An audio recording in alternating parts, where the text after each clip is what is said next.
الحمد لله الحمد لله نحمده ونستعينه ونستغفره ونؤمن به ونتوكل عليه ونعوذ بالله من شرور أنفسنا ومن سيئات أعمالنا من يهد الله فلا مضل له ومن يضلل فلا هادي له ونشهد أن لا إله إلا الله وحده لا شريك له ونشهد أن سيدنا ومولانا محمدا عبده ورسوله أما بعد فأعوذ بالله من الشيطان الرجيم بسم الله الرحمن الرحيم يا أيها الذين آمنوا كتب عليكم الصيام كما كتب على الذين من قبلكم لعلكم تتقون وقال تعالى شهر رمضان الذي أنزل فيه القرآن هدى للناس وبينات من الهدى والفرقان فمن شهد منكم الشهر فليصم وقال رسول الله صلى الله عليه وسلم بلغوا عني ولو آية أو كما قال رسول الله صلى الله عليه وسلم من قام رمضان إيمانا واحتسابا غفر له ما تقدم من ذنبه يا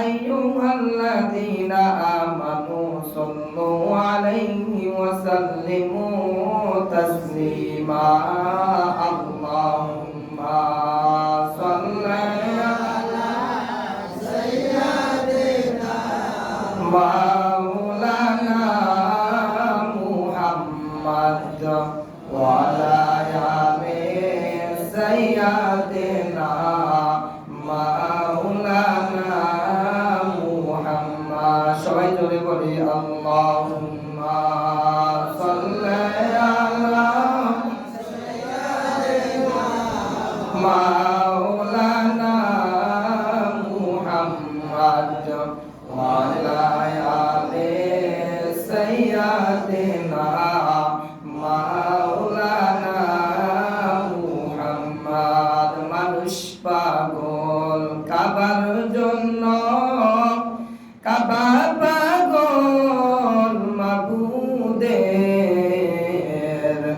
মাবুদ পাগল নবীর জন্য নবী পাগল উম্মতের আল্লাহুম্মা সাল্লি আলা সাইয়্যিদিনা মাওলানা মুহাম্মদ ওয়া আলা আলি সাইয়্যিদিনা মাওলানা মুহাম্মদ আলহামদুলিল্লাহ, আল্লাহ পাক রব্বুল আলামিনের দরবারে লাখো কোটি শুকরিয়া যে মহান আল্লাহ পাক রব্বুল আলামিন আজ পবিত্র জুমার দিন আল্লাহ তাআলা আমাদের সবাইকে দুনিয়ার ফিতনা ফাসাদ থেকে বিরত রেখে মহান মালিকের হুকুম জুমার নামাজ, তাই আমাদের সবাইকে এই আজানের সাথে সাথে মসজিদে আসার এবং বসার মতন তৌফিক এনায়েত করেছেন। এজন্য মহান মালিকের দরবারে আমরা একবার শুকরিয়া আদায় করি, আলহামদুলিল্লাহ। সম্মানিত হাজিরিন, অনেক পূর্বে আজান হয়েছে, এখনো অনেক মানুষ এদিক সেদিক ঘোরাফেরা করতেছেন, কি বলেন ঠিক না বুঝি?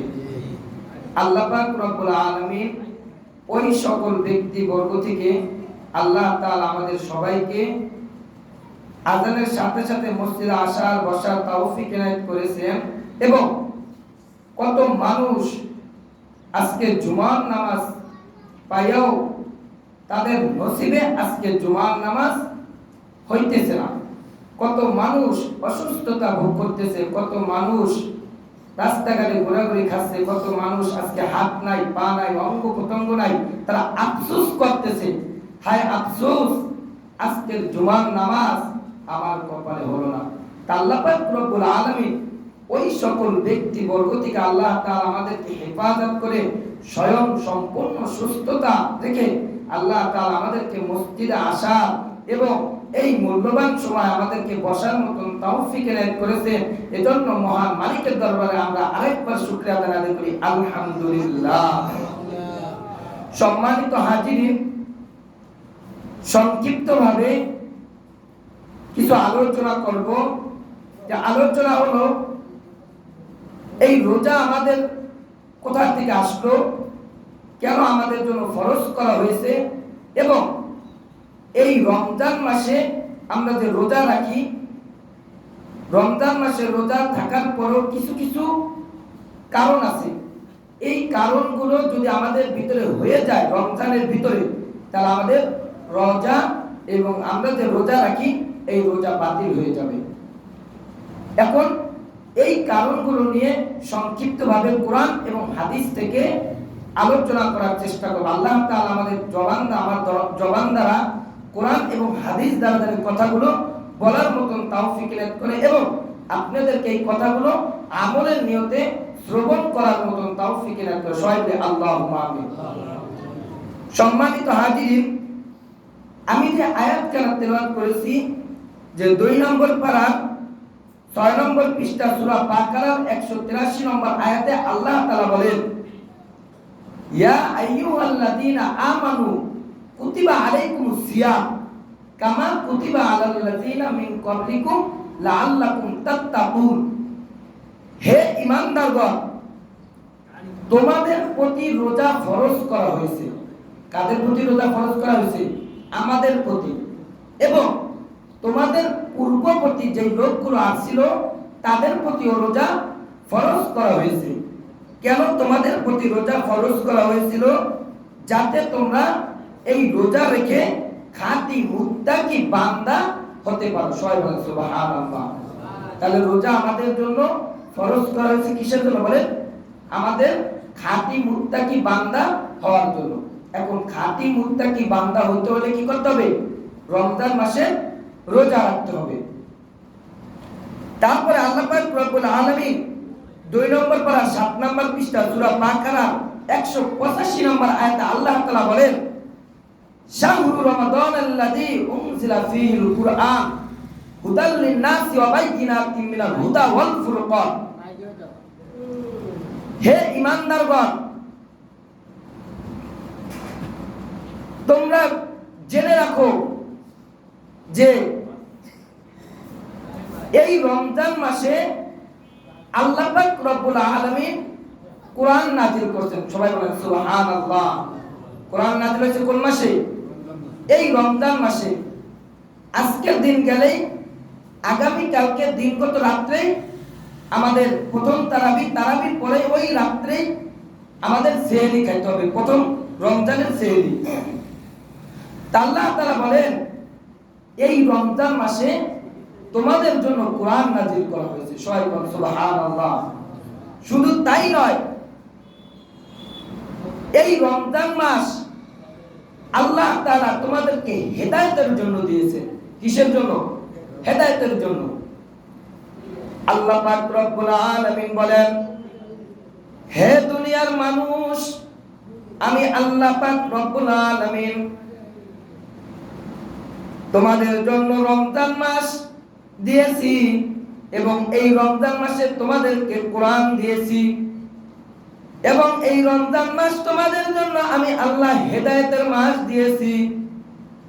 শুধু তাই নয়, কিতাবের মধ্যে আছে কোন বান্দা কোন বান্দি যদি ৭৮ থেকে ৮০ কিলোমিটার চলে যায়, ওই বান্দা যদি রোজা না থাকে তাহলে কোনো সমস্যা নাই। খেয়াল রাখবেন মাসআলা, কোন বান্দা বান্দি যদি ৭৮ কিলোমিটার দূরে চলে যায়, ওইখানে যাওয়ার পরে যদি মনে করে না আমার এখানে আহার নিদ্রা কিছুই নাই, আমার এখানে ওই ধরনের কোনো ব্যবস্থা নাই, আমি কোথায় পানি খাবো, কোথায় খানা খাবো, কোথায় আমি জরুরত ছাড়বো, এরকম ব্যবস্থা যদি না থাকে, ওই ব্যক্তি যদি মনে করে যে না আমি রোজা থাকবো না, তাহলে কোনো সমস্যা নাই।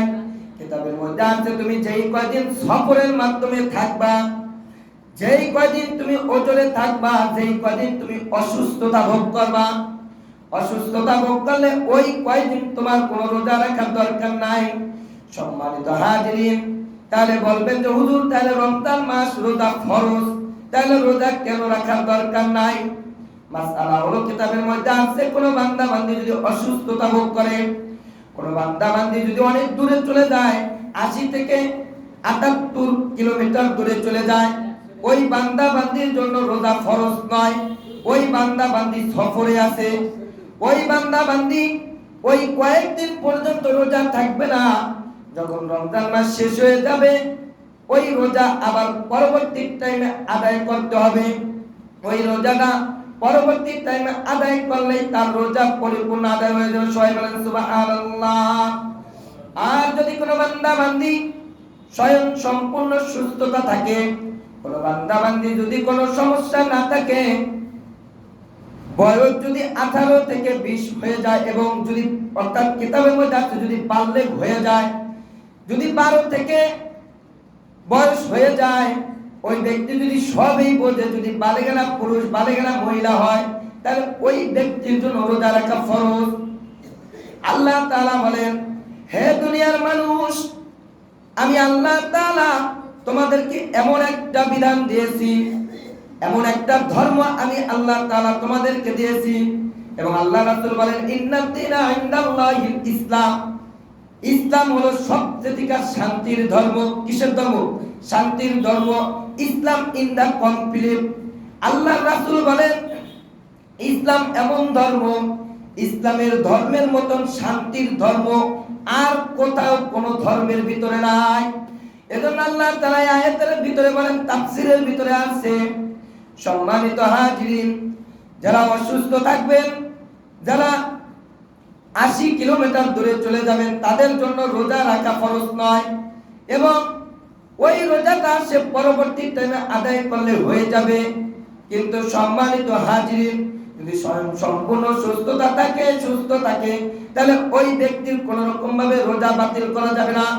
কিতাবের মধ্যে আছে, আল্লাহ তাআলা বলেন, কোন মানুষের জন্য ইসলাম কোনো কঠিন করা হয় নাই, ইসলাম তার জন্য সহজ করা হয়েছে।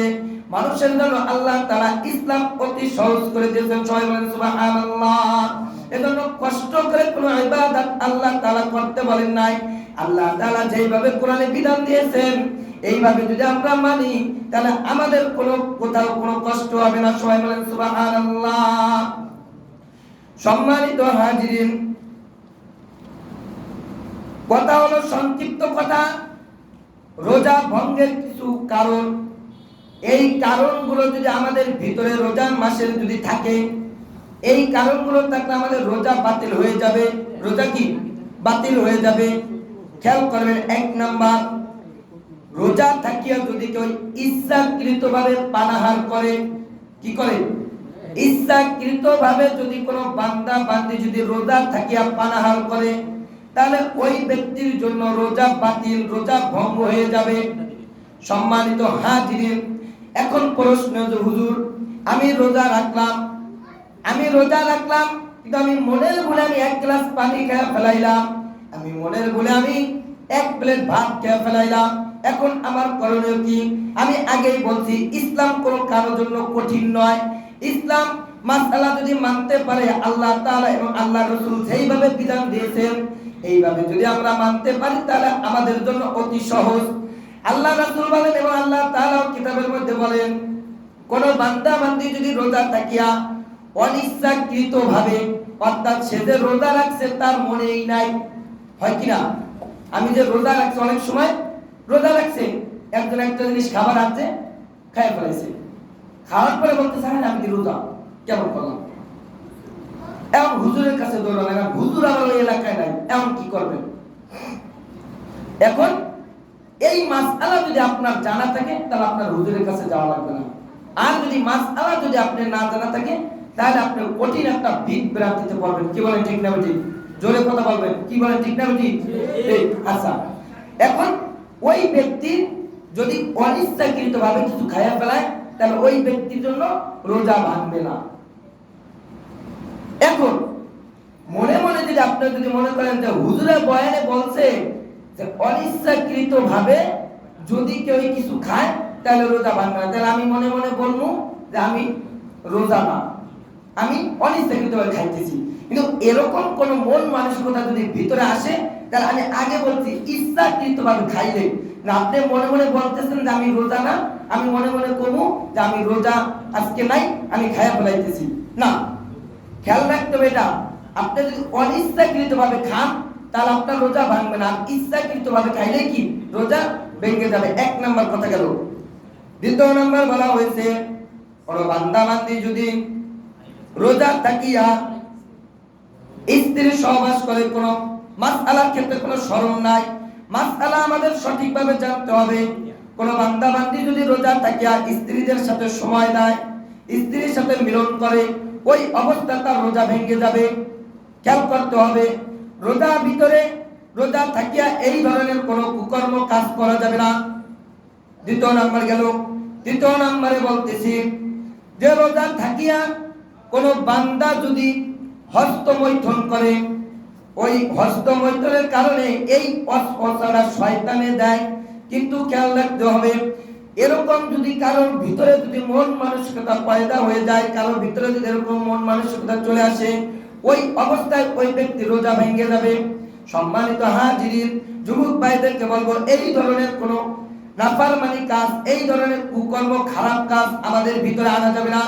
যদিও আসে মনে করতে হবে ইয়া আইয়ুহাল্লাযিনা আমানুত্তাকুল্লাহ, আমি আল্লাহ তাআলাকে ভয় করি, আমি রোজা রাখছি আমি আল্লাহ তাআলাকে রাজি খুশি করার জন্য, তাহলে আমি রোজা থাকিয়া খারাপ কোনো কাজ আমি করব না।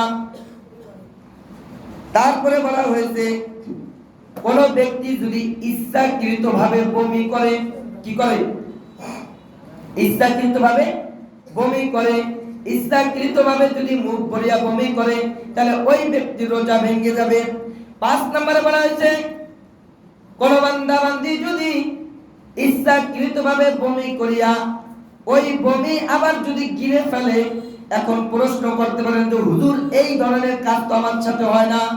সম্মানিত হাজিরিন, এই আটিপাড়ায় হাজার হাজার লোক আছে, আপনি একলা এই এলাকায় বসবাস করেন না, আপনার হয় না ঠিক আছে, কিন্তু আপনার মতন অনেক কয়েকজনের হইতেও পারে, অনেক কয়েকজনের কি হইতেও পারে, কিন্তু আপনার হারা জীবনে হয় নাই, হারা মাসেও হয় নাই, কিন্তু হঠাৎ করে আপনার একদিন হইয়া যাইতে পারে। এজন্য আল্লাহ রাসূল বলছেন আপনার ওই কাজ হোক বা না হোক আপনার মাসআলা জানতে হবে। মাসআলা যদি আপনি জানতে পারেন তাহলে আপনি নিজেও মানতে পারবেন এবং আরেকজনও আপনি বলতে পারবেন। আর যদি আপনার এই মাসআলা জানা না থাকে তাহলে আপনি ওই সময় আপনি একটা বিভ্রান্তিতে পড়ে যাবেন। এজন্য আমাদের মাসআলা জানতে হবে যে যখন বমি আসবে, অনিচ্ছাকৃতভাবে যদি বমি আসে তাহলে কোনো সমস্যা নাই। আপনি যদি ইচ্ছাকৃতভাবে গলায় হাত দিয়ে আঙ্গুল দিয়ে যদি আপনি বমি করেন তাহলে আপনার রোজা ভেঙে যাবে, আর ওই বমি যদি আপনি গিলে ফেলেন তাহলে আপনার রোজা ভেঙে যাবে। তাহলে এই ধরনের কাজ আমাদের রোজা থাকিয়া করা যাবে না। তারপরে বলা হয়েছে 7 নম্বরে যে ওযুর সময় আমরা অনেকে গড়গড়া সহিত কুলি করি। সবাই একটু খেয়াল করে বোঝেন তো কথা বলা, বোঝেন সবাই? আচ্ছা, কেউ যদি ওযু করার সময় গড়গড়ার সহিত কুলি করে, গড়গড়ার সহিত কুলি করার সময় ওই ব্যক্তি যদি ওই সময় রোজা থাকে, এখন ওই গড়গড়ার সহিত কুলি করতে যাওয়া হঠাৎ একটু পানি ভিতরে চলে গেছে, ওই সময় তার রোজা ভেঙে যাবে। কিন্তু এখানে উলামায়ে কেরামরা মাসআলা দিতে যে রমজান মাসে যারা রোজা থাকবে এদের গড়গড়ার সহিত কুলি করার দরকার নাই। গড়গড়ার সহিত কি দরকার নাই? কুলি করার দরকার নাই। কেননা আপনি কুলি করতে করতে হঠাৎ যদি আপনার ভিতরে একটু এক সামান্য পরিমাণ চলে যায়, তাহলে চলে যাওয়ার সাথে সাথে আপনার রোজা ভেঙে যাবে। তারপরে বলা হয়েছে কোন বান্দা যদি নেশা গ্রহণ করে রোজা থাকিয়া, ওই নেশা গ্রহণ করলে রোজা থাকিয়া, তাহলে ওই রোজা ভেঙে যাবে। এজন্য নেশা যারা গ্রহণ করেন এরা রোজা থাকিয়া কোনো নেশা গ্রহণ করবেন না। যারা রোজা থাকিয়া নেশা গ্রহণ করবে তাহলে রোজা ভেঙে যাবে। তারপরে 8 নম্বরে বলা হয়েছে কোন ব্যক্তির যদি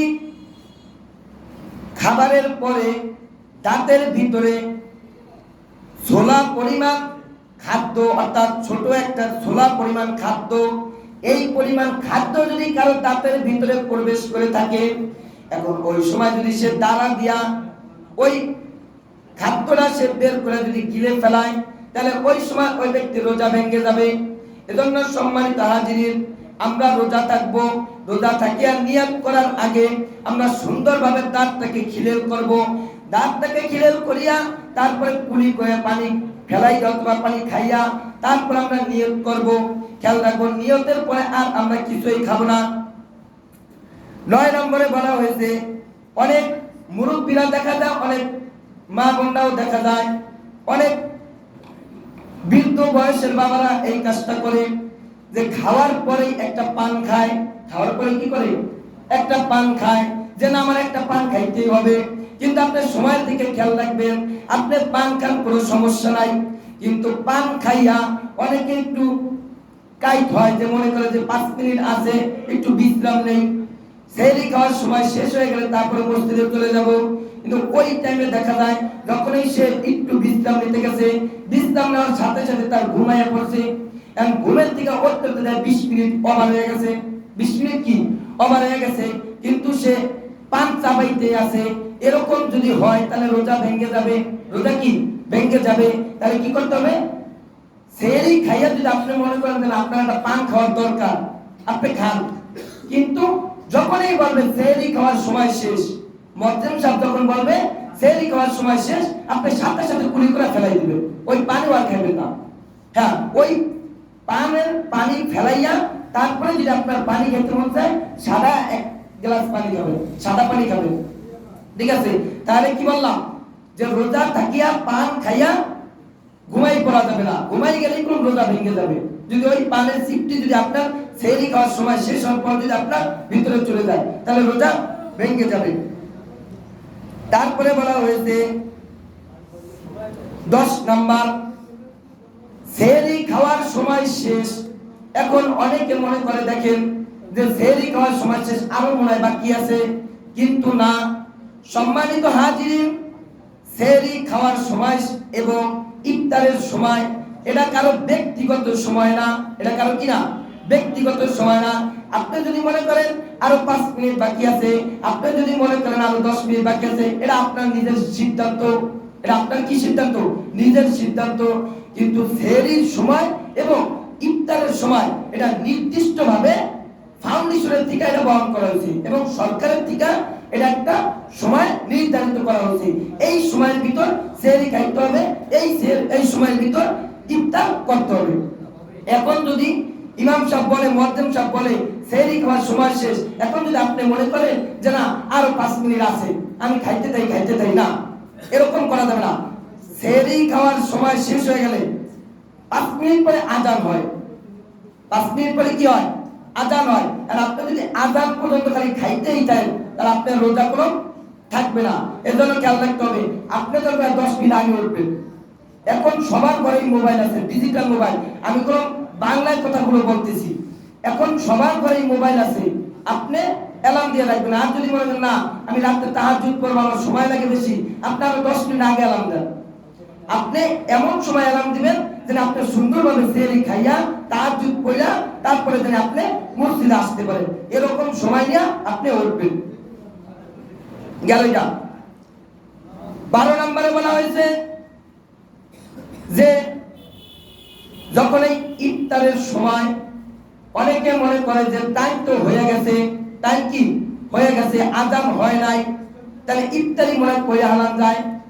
কিন্তু না, আমি বলবো যুবক ভাইরা, ও মুরব্বী বাবারা, ও পর্দার অন্তরের আড়ালের মা বোনেরা, আপনারা সারাটা দিন এত কষ্ট করে রোজা রাখছেন, এত কষ্ট করে রোজা রাখছেন, সামান্য 2টা মিনিটের জন্য আপনি কেন ছটফট করেন?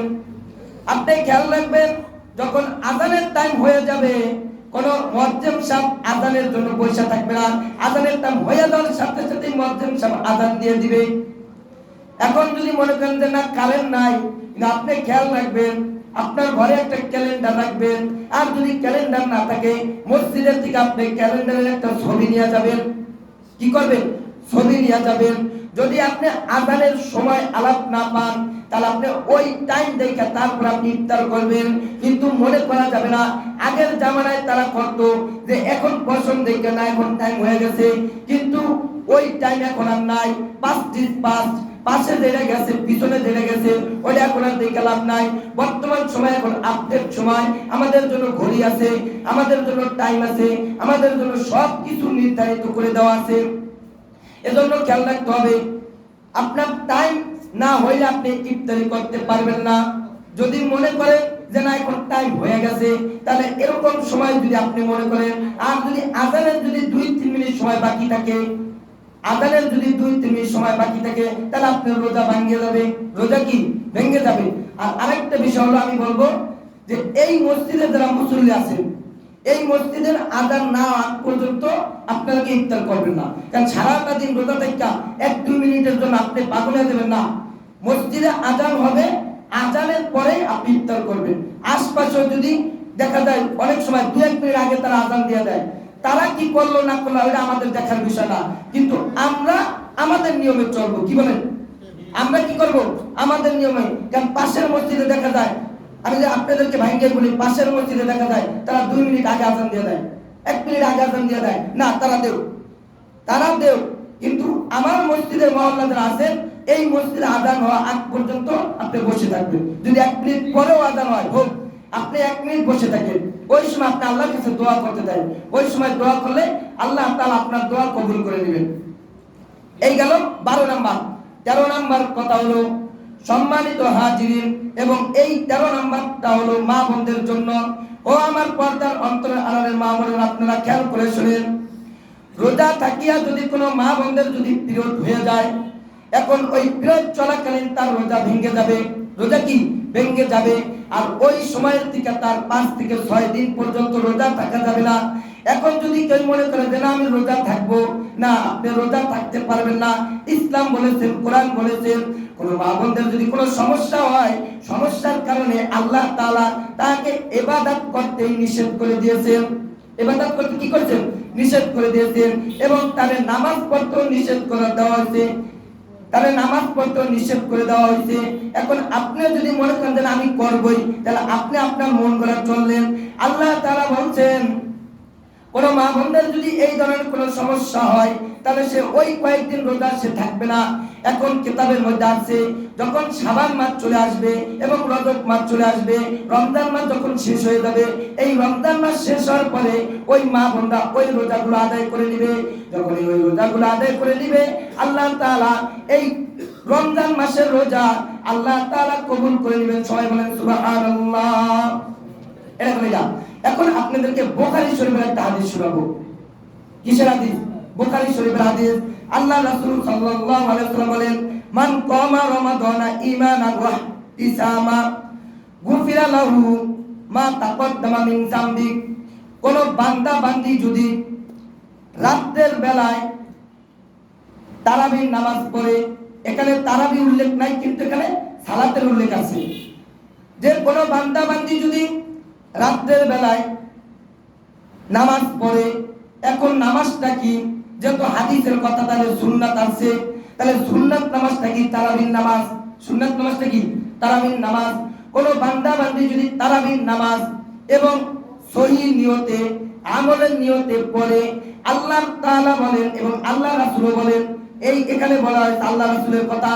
আল্লাহ রাসূল বুখারী শরীফের মধ্যে বলেন, ওই বান্দা বান্দি তারাবির নামাজ পড়ার সাথে সাথে আল্লাহ তাআলা তার পিছনের সমস্ত গুনাহ খাতা আল্লাহ মাফ করে দেয়। সুবহানাল্লাহ। তাহলে কি করলে? তারাবির নামাজ আপনি যখন পড়বেন, পড়তে দাঁড়ানোর সাথে সাথে আপনার পিছনে যেই গুনাহগুলো আছে সব গুনাহ আল্লাহ তাআলা মাফ করে দেয়। সুবহানাল্লাহ। দলিল বুখারী শরীফের হাদিস, 2009 নম্বর হাদিস। ঠিক আছে, এটা হলো দলিল। এখন দেখা যায় প্রথম 5 দিন আমরা জমছে তারাবির নামাজ পড়ি, কেউ মান করেন না। প্রথম 5 দিন, 1 সপ্তাহ মসজিদে জায়গায় দেওয়া যায় না। সভাপতির ফোন দেওয়া লাগে, সেক্রেটারির ফোন দেওয়া লাগে যে ভাই মসজিদে তো ধরতে আসে না, কি করা যায়? তারা আমার ফোন দেয়, হুজুর হোকলার ব্যবস্থা করে দেন, তারা ছাদে ব্যবস্থা করে দেন। যখনই 1 সপ্তাহ হয়ে যায় আবার ফোন দেয়, ভাই মসজিদে তো আর লোকই নেই, মসজিদে কি এখন লোকই নেই, এখন কি করার দরকার? এখন কারণে আমার কি কমু? এখন আপনাদেরকে কথাটা বলি এজন্য, প্রথম 1 সপ্তাহ আমরা সবাই নামাজ পড়ি, রমজানের রোজাও রাখি, মানে মন দিয়ে ইবাদত করি। যখন 1 সপ্তাহ হয়ে যায়, 5 দিন হয়ে যায়, আর কোনো ভাইদেরকে পিছতে পাওয়া যায় না, বিশেষ করে যুবক ভাইদের ক্ষেত্রে। তা আজকের থেকে যুবক ভাইদের ওয়াদা করতে হবে যে আপনি যেখানেই থাকেন না কেন, রমজান মাসের একটা তারাবি আপনি মিস করবেন না। ইনশাআল্লাহ পারা যাবে? যুবক ভাইরা একটা হাত তুলে দেখান তো ইনশাআল্লাহ। আপনি যেখানেই থাকেন একটা তারাবি আপনারা মিস করবেন না। আল্লাহ রাসূল বলতেন, আপনি যদি একদিন তারাবির নামাজ পড়েন আপনার পিছনের সমস্ত গুনাহ মাফ। আপনি যদি 1 মাস তারাবির নামাজ পড়তেন আপনি একজন নিষ্পাপ বান্দা হয়ে গেলেন। নিষ্পাপ কি? বান্দা হয়ে গেলেন। গেল তারাবির নামাজ। এখন আমরা সবাই তারাবির নামাজ জামাতে পড়ব, ঠিক আছে? কেউ আমরা নামাজ কামাই দেব না, যে যেখানেই থাকি না কেন। তারপরে বলা হয়েছে, আল্লাহ রাসূল বলছেন, কোন বান্দা বান্দি যদি রোজা থাকে, আর ওই রোজা থাকার পরে ওই বান্দা বান্দিকে যদি কেউ 1 গ্লাস পানির মাধ্যমে ইফতার করায়, কি করায়? ইফতার করায়। এই ইফতার করার কারণে আল্লাহ তাআলা ওই ব্যক্তির যেই রোজা ওই পরিমাণ সওয়াব আল্লাহ তাআলা তার আমলনামায় দিয়ে দেয়। সবাই বলেন সুবহানাল্লাহ। সবাই বলেন সুবহানাল্লাহ। এখন প্রশ্ন যে হুজুর ইফতার করায় অর্ধেকটাই বেরোজগারিয়া, অর্ধেকটাই কি বেরোজগারিয়া, এটাই আমার মাসআলা। হ্যাঁ, বেরোজগারিয়া যদি থাকেও ওইয়ার ভিতরে যদি আপনার একজনের রোজা কবুল হয়ে যায়, মনে করবেন ওই একজনের উসিলায় আল্লাহ তাআলা আপনার ওই রোজা তো কবুল করবে, আল্লাহ তাআলা আপনাকে বিনা হিসাবে জান্নাত দিয়ে দেবে। সবাই বলেন সুবহানাল্লাহ। এজন্য সম্মানিত হাজিরিন, আপনার বড় করে আত্মীয়ারি খাওয়াইতে হবে, বিরিয়ানি খাওয়াইতে হবে, বড় মানে 50,000 ভাঙতে হবে এরকম না। এখানে আল্লাহ রাসূল বলেন একটা খেজুর অথবা 1 গ্লাস পানি। এখন আপনার সামর্থ্য অনুযায়ী আপনি ইফতারি করাবেন, আপনি যা দিয়া করা। আর অনেকে দেখা যায় সমাজে একজনের ইফতার যদি একটু নরমাল হয় তাহলে সমালোচনা শুরু হয়ে যায়। টাকা পয়সার অভাব নাই, হে এই ধরনের ইফতার দেন না। ভাই, তার যেটা সামর্থ্য ছিল সে দিছে, আপনি কেন সমালোচনা করবেন? কেন আপনি সমালোচনা করবেন? দরকার নাই। তার যদি বিবেকে বাঁচতো তাহলে সে আরো ভালো করে দিত। কিন্তু আমরা এই বিষয়টা খেয়াল রাখবো, কোন রকম ভাবে কারো ইফতারি নিয়ে কোনো সমালোচনা করবো না। যার যতটুকু তাই ফোকাসে ওই তৈফক অনুযায়ী আল্লাহ তাআলা তার যতটুকু সামর্থ্য দিয়েছে ওই সামর্থ্য অনুযায়ী সে ইফতারি দিবে, ঠিক আছে ইনশাআল্লাহ। আল্লাহ তাআলা আমাদের সবাইকে এই কথাগুলো আল্লাহ তাআলা আমাদের সবাইকে আমল করার মতো তৌফিক দান করুন। ওয়া আখিরি দাওয়ানা আলহামদুলিল্লাহি রাব্বিল আলামিন। সম্মানিত হাজিরিন, আরেকটা বিষয় হলো এই রমজানের জন্য আমরা একটা ত্যাগের উদ্যোগ নিয়েছিলাম। আলহামদুলিল্লাহ আপনাদের দোয়ায় আমাদের মসজিদের ত্যাগটা হয়ে গেছে। সবাই বলেন আলহামদুলিল্লাহ। আপনারা যে কোনো কাজ আপনারা একটু সামর্থ্য দিলে এবং আপনারা সহযোগিতার দোয়া করলে আমি মনে করব যে সব হয়ে যাবে। এখন আরেকটা বিষয় হলো, যেহেতু আপনারা সবাই আছেন, আমাদের মসজিদে একটা এই মাইকটা বন্ধ করে